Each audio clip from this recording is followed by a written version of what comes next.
Good morning and welcome. Welcome to UUCC, the Unitarian Universalist Church of Canandaigua. We are a group of spiritual freethinkers who gather to celebrate life, build community, and better the world. Wherever you are on your spiritual journey, you are welcome here. I'm Michaelle Czapla, Chair of Team 6, our Social and Environmental Justice Committee. And our service today will be the kickoff for our congregation's participation in the Unitarian Universalist Service Committee program, Guest at Your Table. Today's service will include some changes from our usual format, including readings and videos provided by UUSC. This year's theme is hope, courage, action. Through the Guest at Your Table program, congregations provide vital support to those who need it most, including communities impacted by forced migration, climate disasters, and other human-made crises. This year has seen escalations of violence in places like Ukraine and Burma, devastations to communities around the world due to the climate crisis, and the increased need for solidarity with historically marginalized people seeking refuge within the United States. UUSC's grassroots partners are asking us to seek hope, find our courage, and take action with them in this critical moment. If this is your first visit, welcome. We invite you to sign the visitor's book in the back. And whether it's your first visit or your 1000th visit, we are glad you came. I have a few announcements to share with you today. Please wear a mask. Masks are available to anyone in the back entryway. RE and child care today is provided by Nancy Reed and Kaya Mells. We will be placing an order from the UUA bookstore tomorrow that qualifies for free shipping. If you would like to add an order of books to this order, you can see what's available at www.uuabookstore.org and send an email with your order to admin@canandaiguauu.org. We will be collecting the cards for Joys and Sorrows after our first hymn. Please fill them out or type them into the chat box on Zoom if you have something you would like to share. Please join us downstairs right after the service to fill some dignity bags. It'll be fun and easy, I promise. Are there any other announcements for the good of the community? I have one announcement, which is that the choir will start next week for 3 weeks at 9:15 on Sunday morning. So especially if you're at home, we'd love to have you come and join us here. And we'll practice some songs to perform on the 18th at the holiday. Wonderful. As we prepare to be fully together, I remind you all to silence your phones and devices. We now enter a space of worship.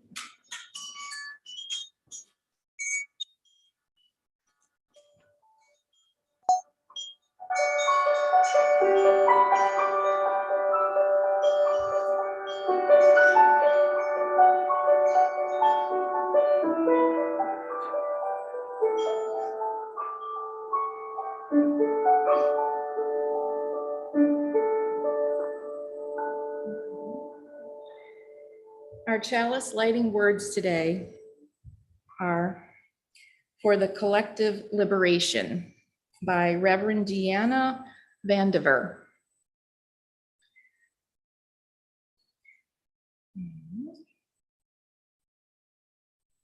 We light this chalice, symbol of our faith alive in this world, naming our vision of collective liberation and daring to remember each other into beloved community.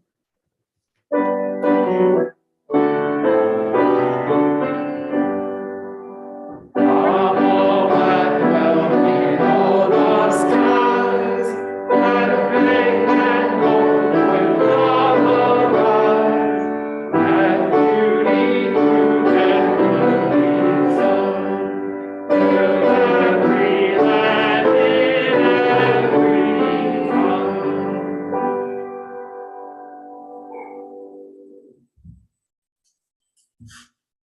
Now we'd like to share with you a couple of videos provided by UUSC to help explain what Guests at Your Table program is all about and introduce you to the first of this year's guests. We will also include a short video to introduce 3 more guests over the next few weeks during the announcement section of our service. And I will show you and remind you, if you haven't seen these little boxes that have a coin-shaped hole at the top, you can fill that in. And there's some brochures and an envelope where you can send some money. So we're going to look at what is Guest at Your Table. Did you know that Unitarian Universalists have been coming together for decades to support human rights through the Unitarian Universalist Service Committee's Guest at Your Table program? During this special program, UUs of all ages learn more about important issues and the groups, or partner organizations, UUSC works together with to advance human rights. Working with community-based groups like UUSC Partners is a great way to get help directly to folks after disasters like a hurricane, and helps make sure the needs that are most important to communities are being met. UUSC works with more than 50 partner organizations around the globe, together responding to humanitarian crises, gender-based violence, persecution of activists, climate change, and more. Guest at Your Table is a chance to get to know our partners and these issues better through learning the stories of 4 people connected to UUSC partners as if we were sharing a meal together. They are the guests in Guest at Your Table. After getting to know the guests, UU spread the word about human rights and raise much-needed funds for UUSC partners. From supporting youth leadership trainings to amplifying their voices to world leaders, to buying needed supplies after a natural disaster, our partners request our help with all sorts of projects that make a difference in their communities. Through Guest at Your Table, Unitarian Universalists form a mighty web that helps support UUSC partners in their important work. Thank you for helping keep this important tradition going strong and joining us in the Guest at Your Table program.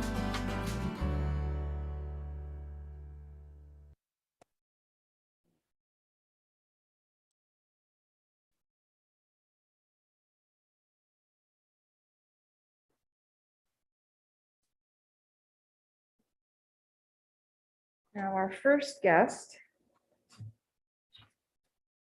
we're going to see the first video introducing Ineza, I'm not saying this correctly, Umahoza Grace. In just a moment.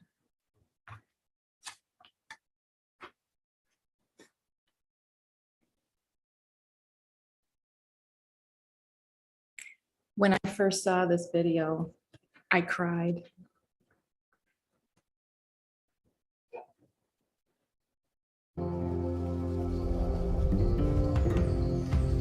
I was born and raised in Rwanda. During my lifetime, our temperature has increased far more than the global average. This was not driven by us. People in the least developed country, like mine, emit 35 times less carbon than those in high-income countries. Rwandans rely heavily on the land, and we are used to coping with the long rainy season and the challenge of our mountainous landscape. But climate change is making things worse, and we are being pushed beyond our ability to adapt. Rain erodes soil and kill livestock. Land degradation affects the whole community, displacing thousands. My family had a small and cozy home, but like so many others, had to live with just their clothes and bags, forced to move to a communal house. The last period of intense rainfall lasted for 5 months. It destroyed roads and health centers, leading to over 130 deaths. These damages are profound. These losses are irreversible. Climate change disproportionately affects rural girls and women. Daily tasks such as collecting water and cooking wood are made increasingly difficult by droughts and floods that wash away agricultural income, leaving them with nothing. Youth-led climate action can bring these stories of loss and damage that go unseen and unheard to the fore. We have the power and the knowledge to develop solutions, but we need the right financial support. Our call is for developed countries of the world to listen and to act.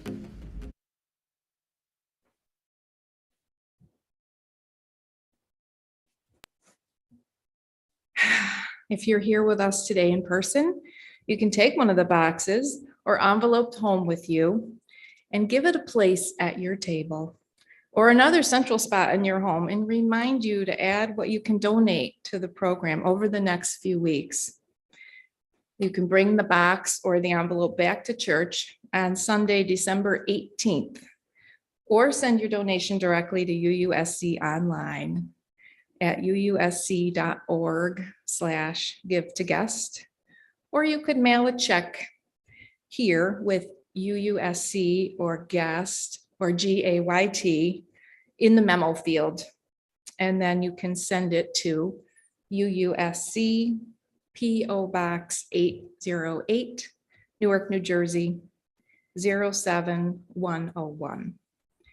If you're joining us today on Zoom or later on YouTube and would like donation materials or brochure introducing our guests delivered to your home, you can contact our own Danielle Lyon at danielle.a.lyon, that's Lyon, @gmail.com.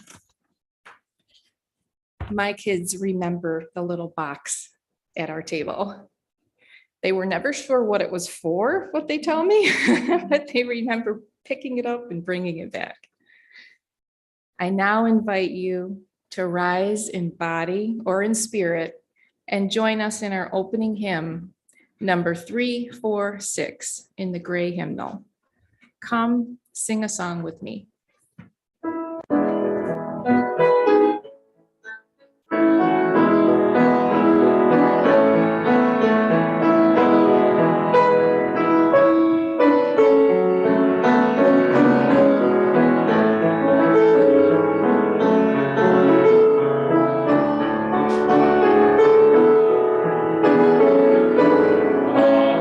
Sing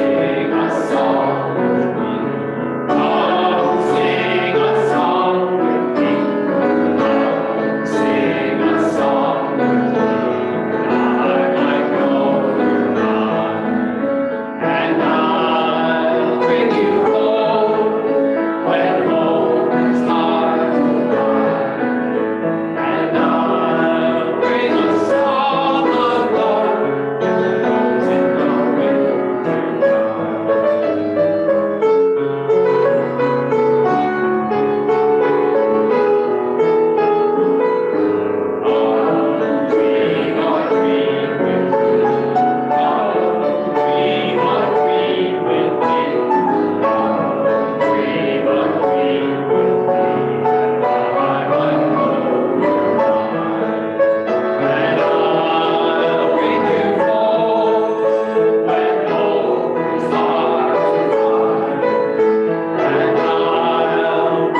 Thank you.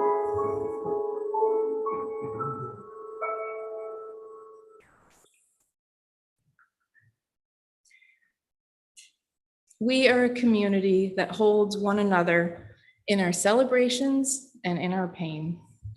We welcome you to share your joys and sorrows by writing them down on the card you found on your chair and placing it in the basket when it comes by you, or typing it in the chat box in Zoom. Know that whatever your heart is holding today, whether shared or not, we are with you.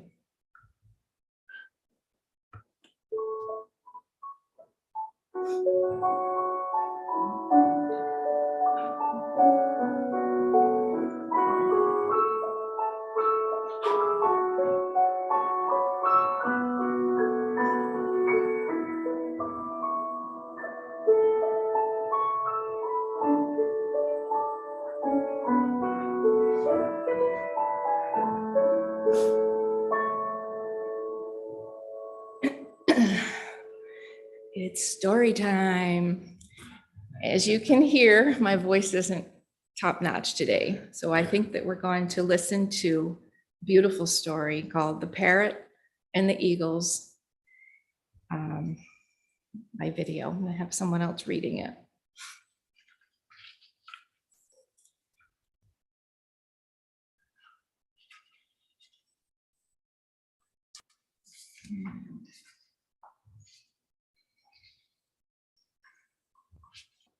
Today I have a story for you called The Parrot and the Eagles. This story is adapted from the Czapla Tales, a collection of Buddhist stories from India. Once upon a time, a long time ago in an ancient forest, there lived a little green parrot. This parrot loved the forest. She loved the great big trees and the dappled sunshine. She loved her friends, the sloth and the anteater. She loved flying through the forest canopy and looking for yummy fruit in the branches. Sometimes, when she was feeling adventurous, she would even fly up and out of the forest. From there, she could see the river, which ran through the valley like a silk ribbon, and the mountains, which surrounded the forest, their tops disappearing into the clouds. Sturdy goats lived in the mountains, and giant eagles built their homes there. One day, the parrot woke up from a nap and found that her nest was surrounded in smoke. The forest was on fire. Quickly, the parrot flew up very high, and looking down saw that the fire was spreading quickly. Soon it would consume the whole forest. "Oh dear," said a deep voice next to the parrot. "That is very sad." Parrot looked over and saw it was a giant eagle perched on a nearby mountain ledge who had spoken. "It's a shame, really. It was such a nice forest," continued the eagle. "But don't worry, little parrot. You can stay in the mountains. Here you will be safe." "But my friends," said the parrot, "sloth and anteater and all the monkeys and deer, they can't escape. What will happen to them?" The eagle shrugged a bit with his large wings. The parrot soared above the forest, fretting as the fire spread, and then she got an idea. She dove down into the river and then flew back up again high, right over the fire. She shook her wings, and a few drops of water fell onto the flames with a hiss. Quickly, she dove back into the river and repeated the process again and again. Dive, splash, fly, hiss. With all this strange action, it caught the attention of some of the other eagles who joined the first eagle on the mountain perch. After watching several rounds of the parrot diving and flying, putting out a little flame here and there, one of the eagles shouted, "That will never work. Can't you see it's useless? Your wings are too small. You should give up." Without slowing down, the parrot shouted back, "I may be small, but we're not small together. Together we can stop the fire. Will you help me?" The eagle shuffled nervously. I mean, sure, it was a nice forest, but it wasn't like they lived there. And all this diving into rivers and flying over flames looked a little dangerous. The mountain ledge was safe. Then one of the eagles dove off the ledge and into the river below. just like when she caught a fish there. She rose out of the river, her wide wings shimmering with water, and splashed it down onto the flames below. Hiss! Yeah, cried the parrot, and she dove back into the river herself. One by one, the other eagles followed, diving into the river and carrying water to put out the flames.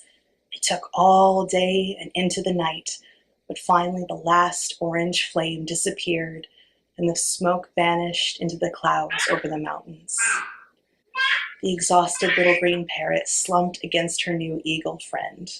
"See," said the parrot, "I knew we were not small together." "You were right," said the eagle. "Together we were bigger than we ever imagined."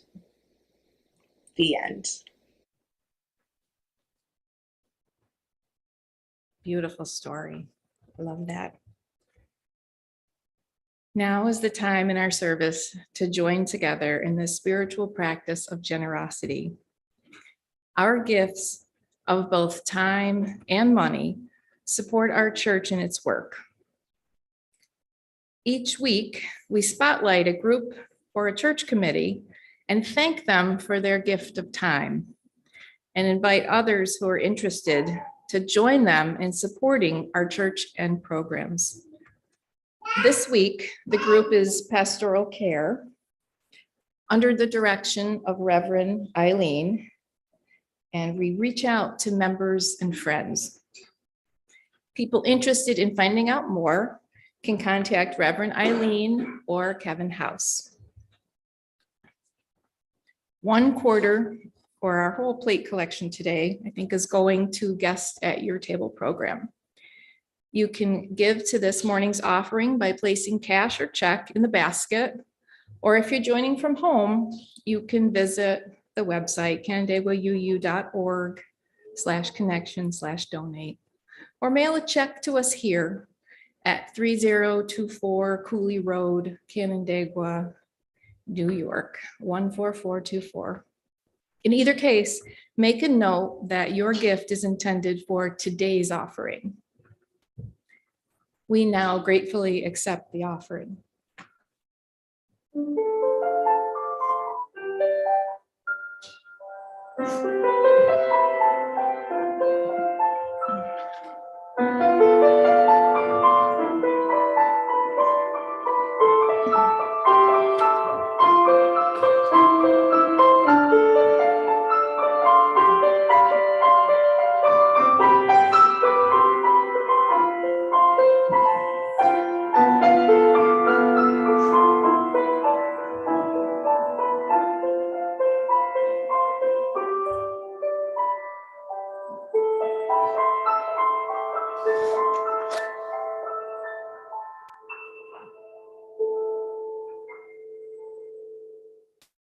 Thank you. Now it's time to share our joys and sorrows. Gigi is grateful for a joyous Thanksgiving with family and vegetarian options included. Another person is very grateful, my grandson's brief but rewarding visit. And Kaya Mel's is grateful that we got to see my brother and sister-in-law for Thanksgiving.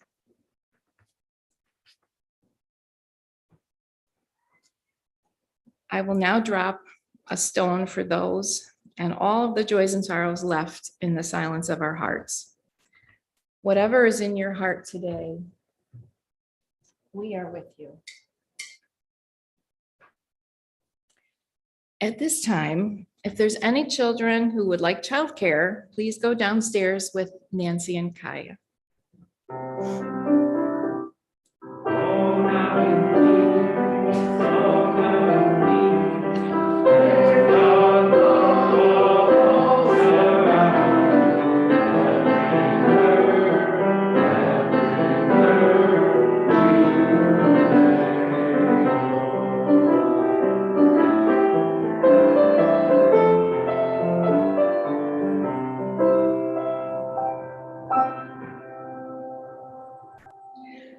I now invite you to take a deep breath Settle into your seat and listen to today's reading, There Are Birds Here by Jamal May. It's read by Reverend Dr. Sophia Betancourt, followed by time for quiet reflection and meditation.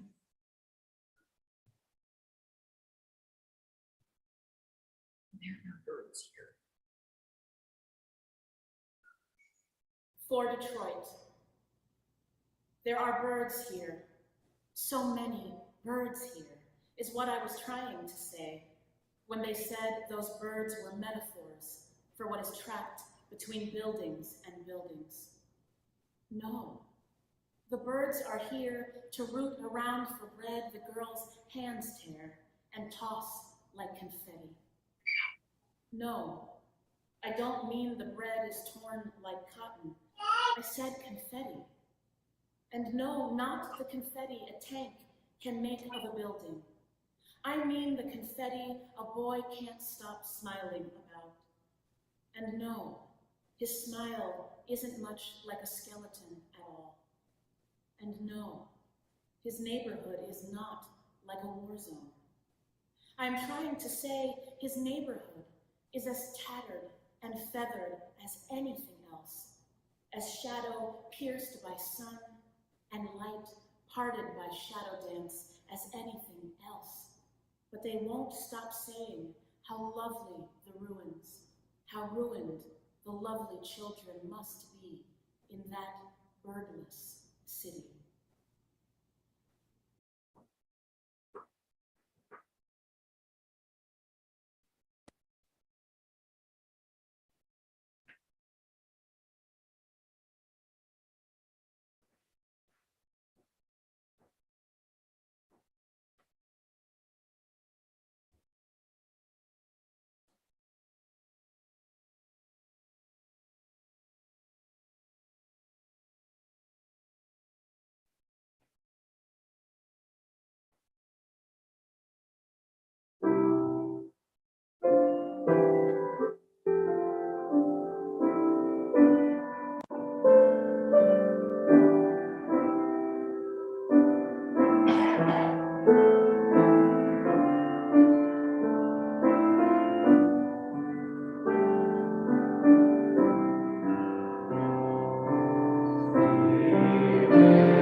Now it's time for the sermon.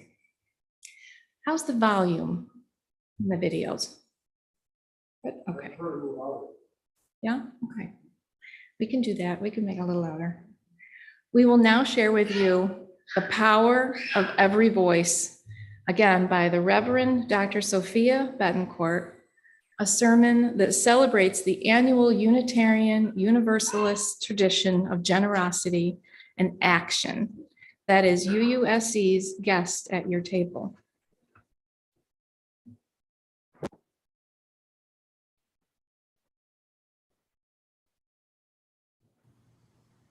I remember the day I learned there was little difference between pigeons and doves other than the arbitrary value we place on them.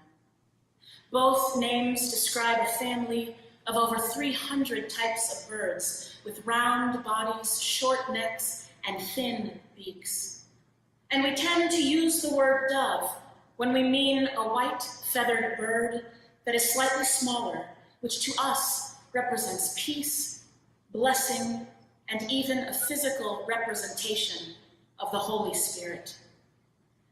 As a child in New York City, I was taught that the most prevalent birds among us, pigeons with darker feathers and larger bodies, were rats with wings.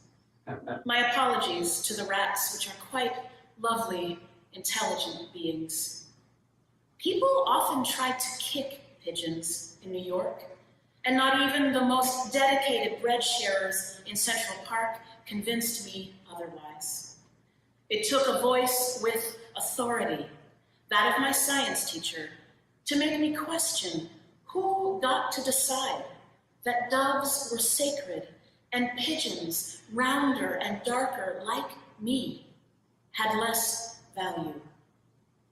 Paul Sweet, collection manager for the Department of Ornithology at the American Museum of Natural History, says the difference is actually about language, with the two words coming from different parts of the world and our usage being more about personal preference than anything else.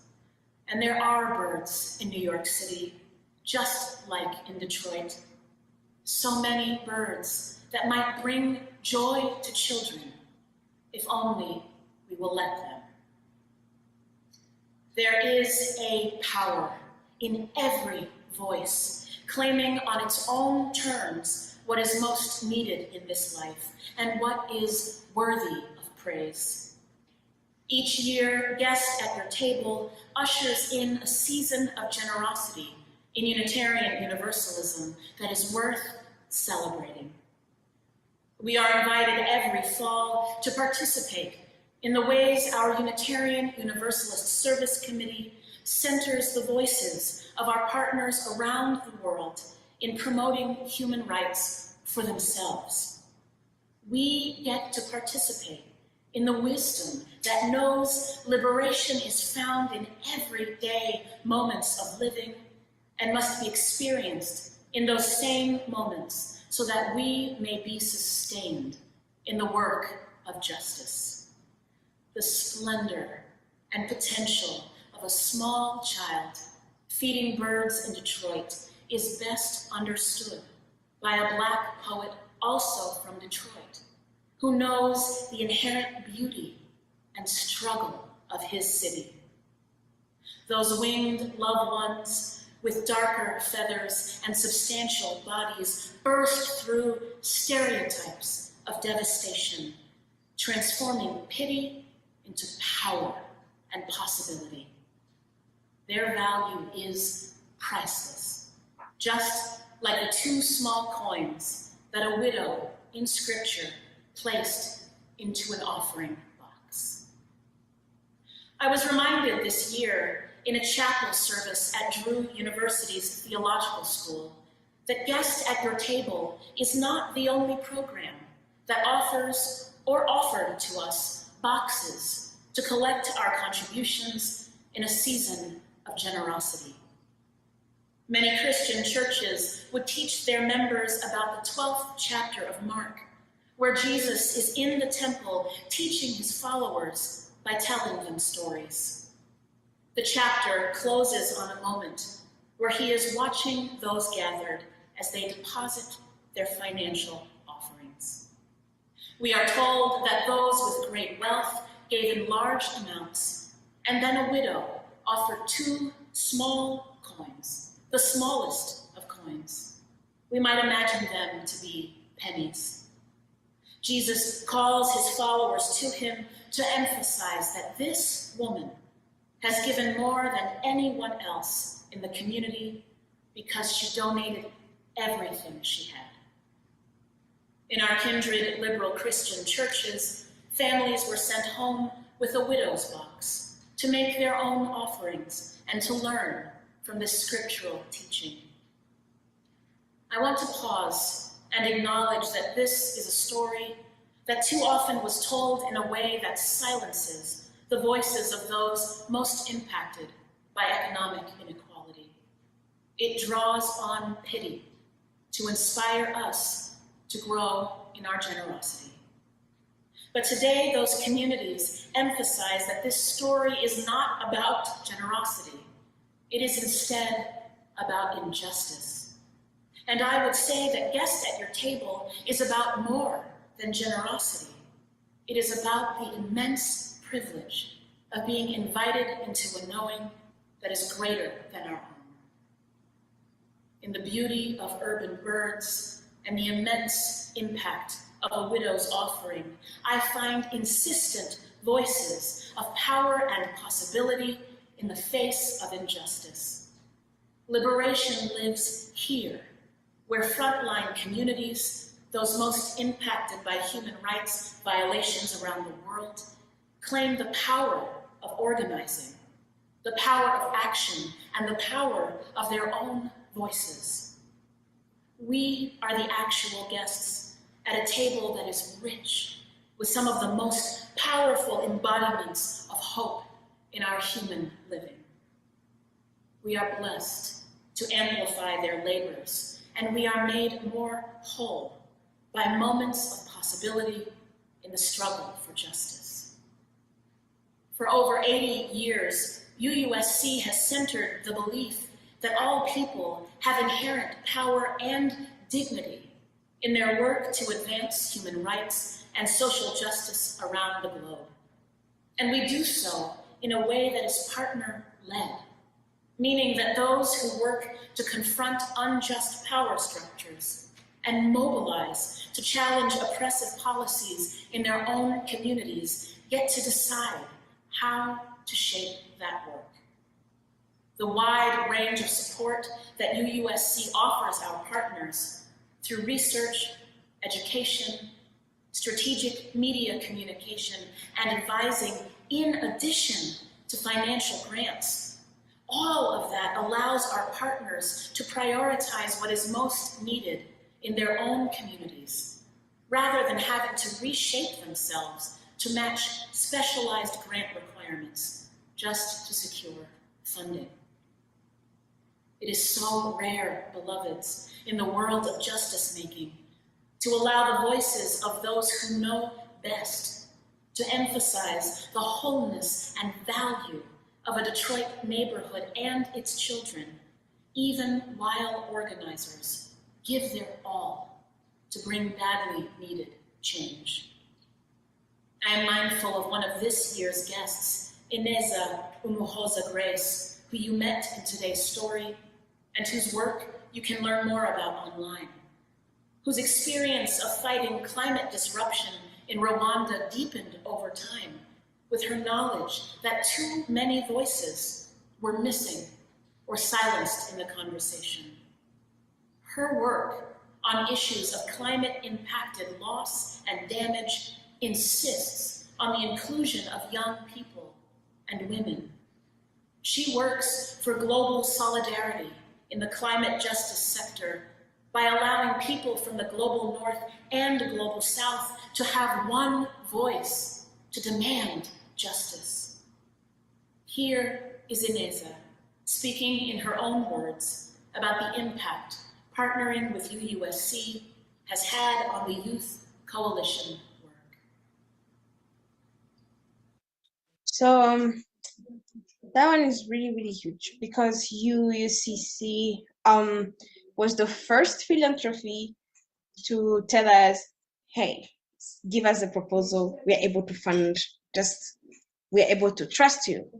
So because we've been operating without having fund, and then they gave us, it's our first donor, and then having them allowed us also to be able to catalyze other funding. Because you know how this system works. Once you have one funder, you're able to get the next one, which is really incredible. So UUCC was the first philanthropy to take the risk, because it was a bunch of young people working online. We don't have an office. We're telling you that we need a couple of millions, no millions, like $1,000. And then you are just to trust that we know what we want and how we want it. So that was a big step for UCC, because when they trusted us, we were able to do what we wanted to do, and then set a baseline to be able to still do what we want to do. And also the other thing was to let us do our work with our own terms, because they were like, give us a scope of everything you want to do, and then we shaped it, which for me was a kind of something new, because in the Global South, technically, a donor has a template of a project you need to submit, a kind of limitation, like the scope, everything. So me being in a space where someone is like, give me everything you want, and then I'll work from there, was something that I saw it on the first time, and which is really useful, because you are able to empower the voice rather than, again, thinking that you know the solution of what the community needs. You're able to work closely with the community, helping them come up with their own solution, which is the right approach in my understanding. Thank you, Inessa. The power of every voice is critical in the work for human rights. And here we are, once again in community, being invited into our annual ritual of hope and possibility that is, at the same time, a call to action. As you meet this year's guests online through their stories, you will hear what they are asking of us in relation to their work in the world.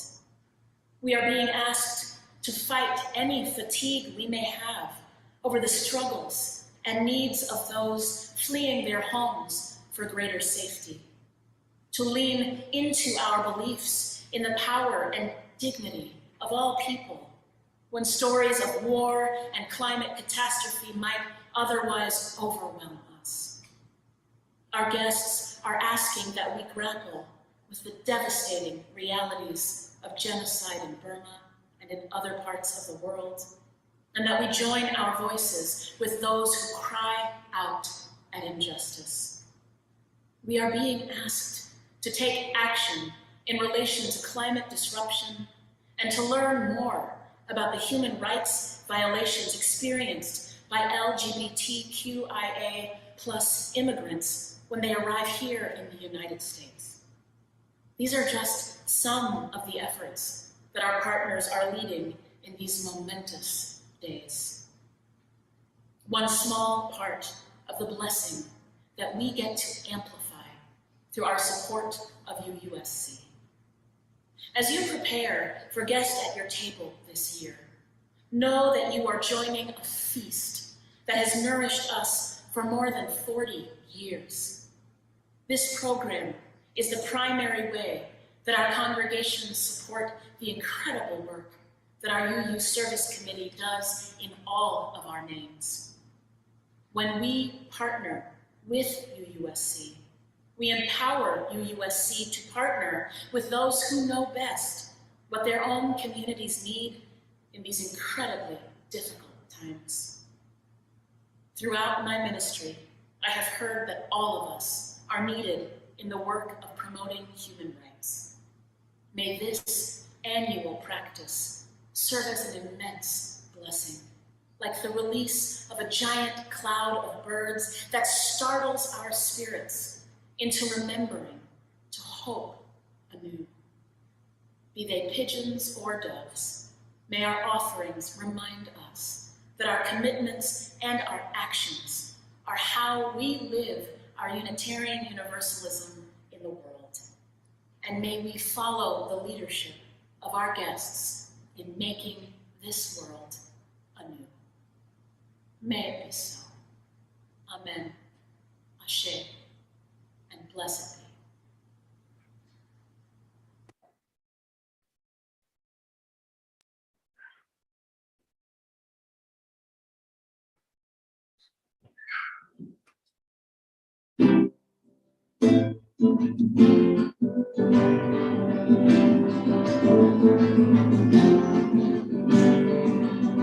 Come gather our people wherever you go, and in path the waters around you have grown, and accepted that soon you'll be drenched to the bone. If your time to you is worth saving, then you better start swimming or you'll sink like a stone, for the times they are changing.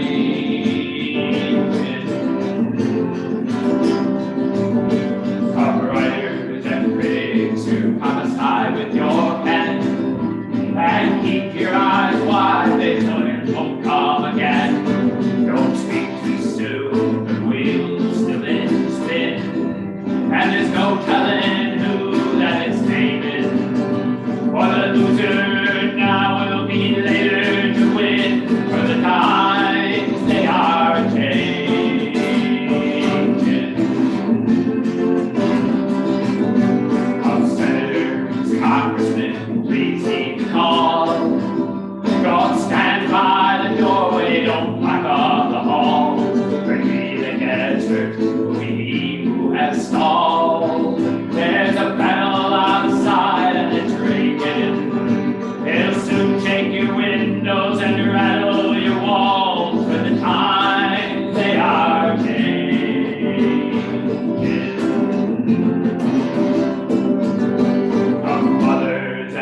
Thank you, Bill.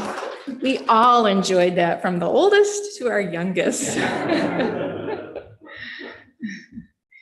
Be they pigeons or doves, may our offerings remind us that our commitments and our actions are how we live our Unitarian Universalism in this world.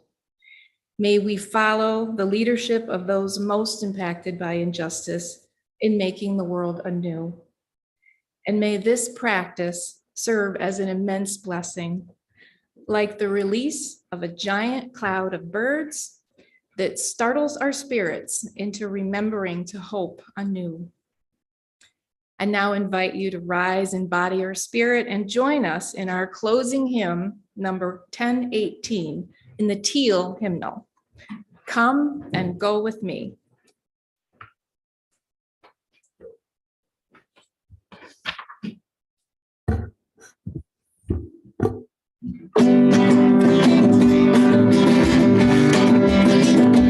Come and go with me to that land. Come and go with me to that land. Come and go with me to that land where I'm bound, where I'm bound. Come and go with me to that land. Come and go with me to that land. With me to that land where I'm bound.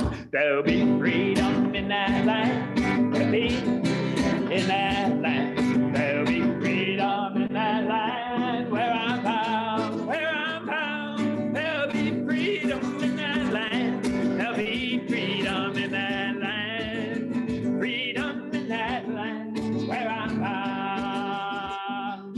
There'll be justice in that land. There'll be justice in that land.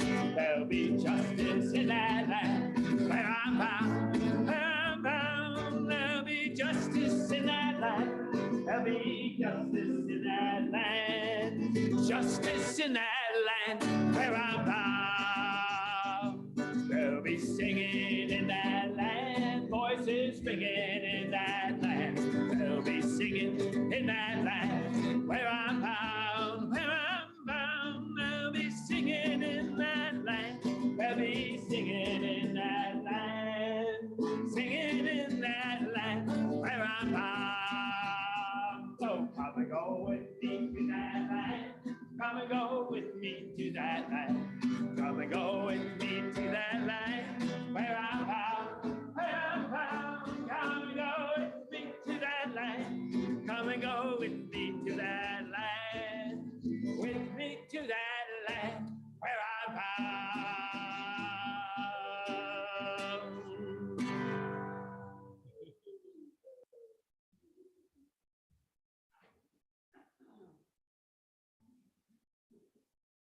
Please join me in our words for extinguishing the chalice.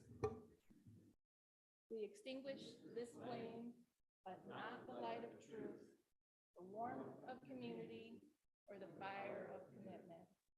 These we carry in our hearts until we are